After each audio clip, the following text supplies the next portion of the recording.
ჩამოვწეროთ არყის კვირტები კალენდულა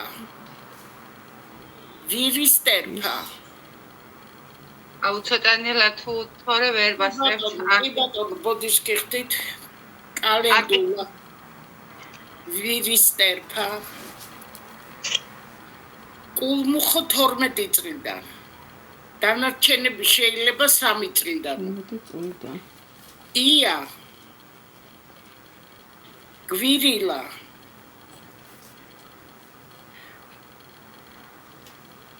კრაზანა სალბი ცაცხვი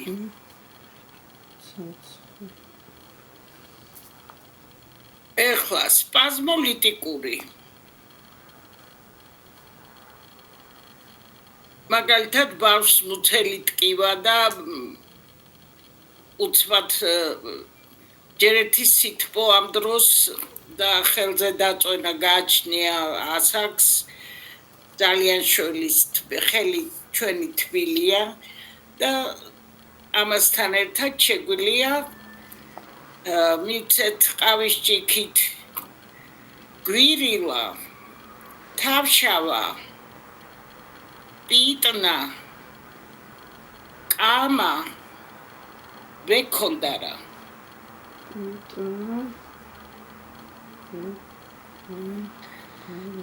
გვირილა თავშავა პიტნა ეხლა ანტისეპტიკური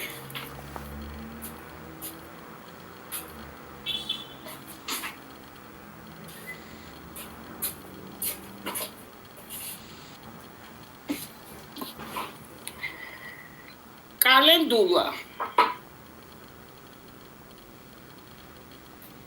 ფიჭვის გირჩები გვირილა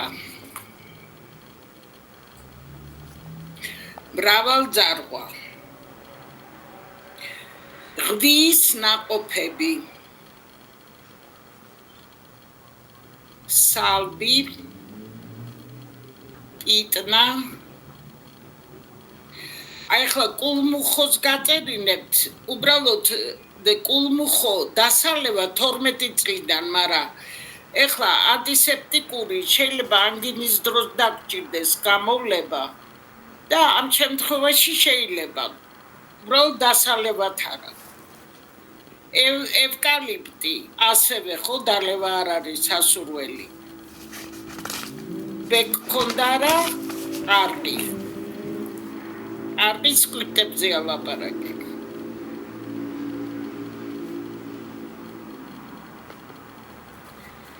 ეხლა ანტივირუსული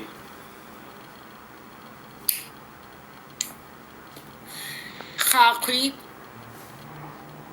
ნიორი არყის კვირტები კალენდულა ევკალიპტი ღვიის ნაყოფები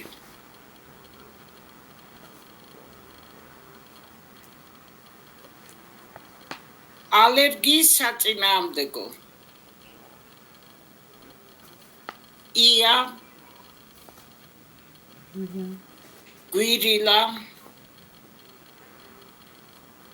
ძირტკბილა შვიტა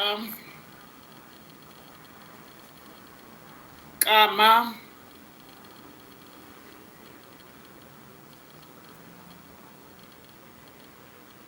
ფარსმანდუკი მარწყვის ფოთლები აქედან ძალიან ეფექტურია ფარსმანდუკის და ჭინჭრის მოდუღება დიდი რაოდენობით წყალში ვთქვათ 100 გრამი რომ მოვადუღოთ და გადავავლოთ ბავშვს იგივე ალერგიული გამონაფენი რო აქვს დაფოთლილი როა ოღონდ ძალიან ცხელი არ შეიძლება თბილი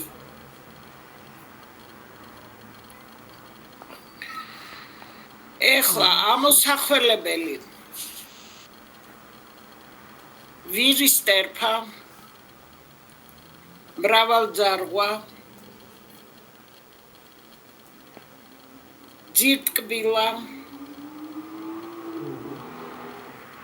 ტუხტის ფესვები ალთეას რო ვეძახით ამოსახველებელია კულმუხოც ოღონდ 12 წლის შემდეგ ვექონდარა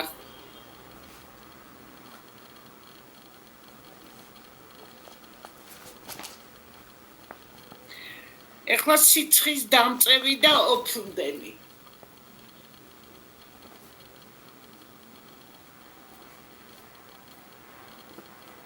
ძირტკბილა ცაცხვი ვირისტერფა შვიდა ჟოლო ანუ მალინა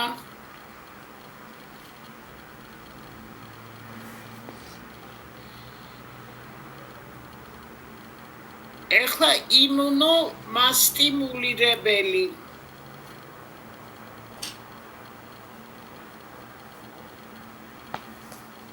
ძირტკბილა ელეუტეროკოკი ამას აფთიაქში ყიდულობთ და ჟენშენსაც აფთიაქში ყიდულობთ ჩვენთან არ იდება არც ერთი ძირტკბილას გარდა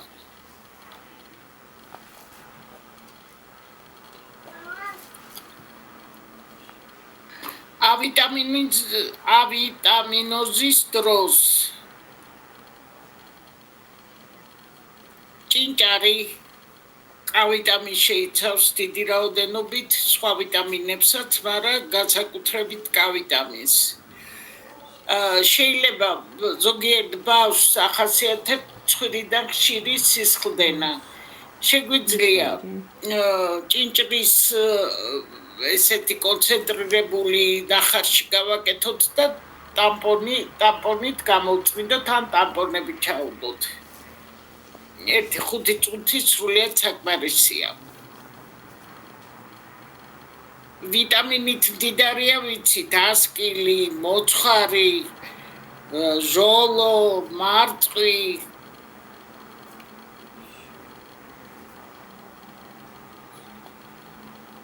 ცაცხვის ჩაით შეგვიძლია მივცეთ.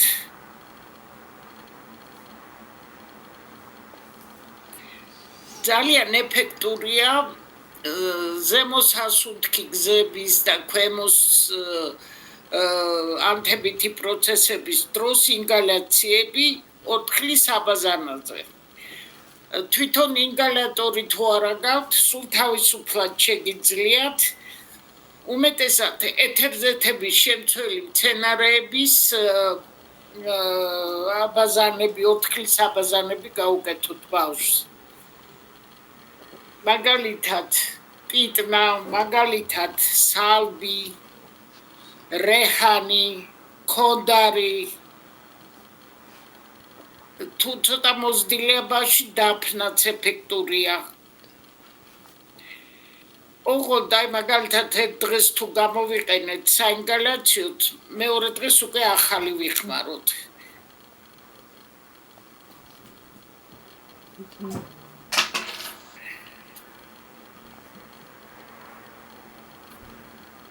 ეხლა ის თუ გვაქვს საინგალაციო სპეციალური აპარატურა, მაშინ მაგალითად ფიზიოლოგიურ ხსნარში შეგვიძლია გავხსნათ მაგალითად კალანხოეც თუ გვაქვს სახლში ან ალოე იმის იწვენი დაახლოებით 1-2 მილილიტრი რომ შევურიოთ ამ ფიზიოლოგიურ ხსნარს საინგალაციოდ განკუთვნილს.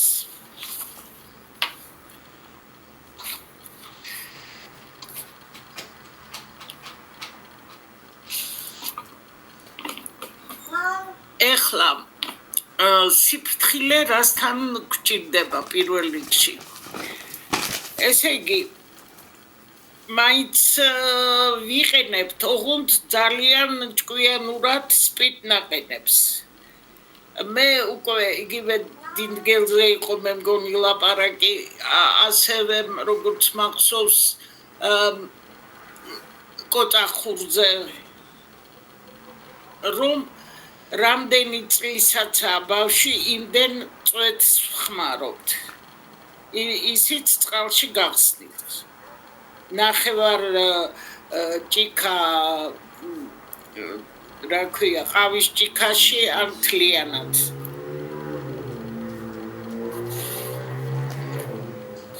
ეს სპირტის გვერდითი მოვლენები რო წავშალოთ.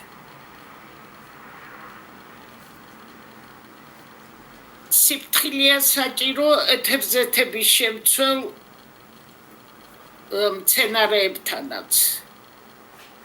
იმიტომ რომ მაინც ლორწოვან გარს აღიზიანებს მენთოლზეც გელაპარაკეთ რომ აი პიტრის კონცენტრული ჩაი ან იგივე ინგალაციების დროსაც ბავშვისთვის ბევრი პიტრის ინგალაცია არ შეიძლება, იმიტომ რომ სუნთქვის ცენტრი შეიძლება გააღიზიანოს და პირიქით უარყოფითი შედეგი მივიღოთ.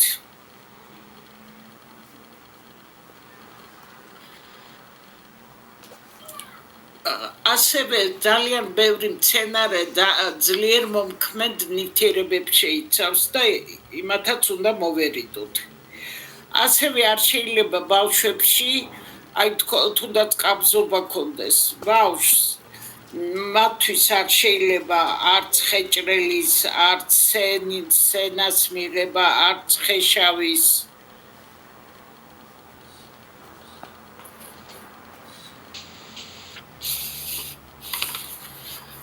იგივე დიარეის დროს თქვათ არაფრით არ შეიძლება მუხის ქერქის მიცემა ნახარშის.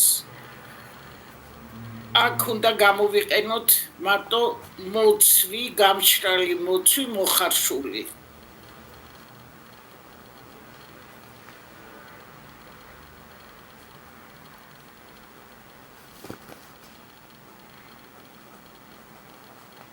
და როგორც წესი აი ხა რაც მე ნაკრებები ჩაგაწერინე, თქვათ სხვადასხვა დაავადებებისთვის.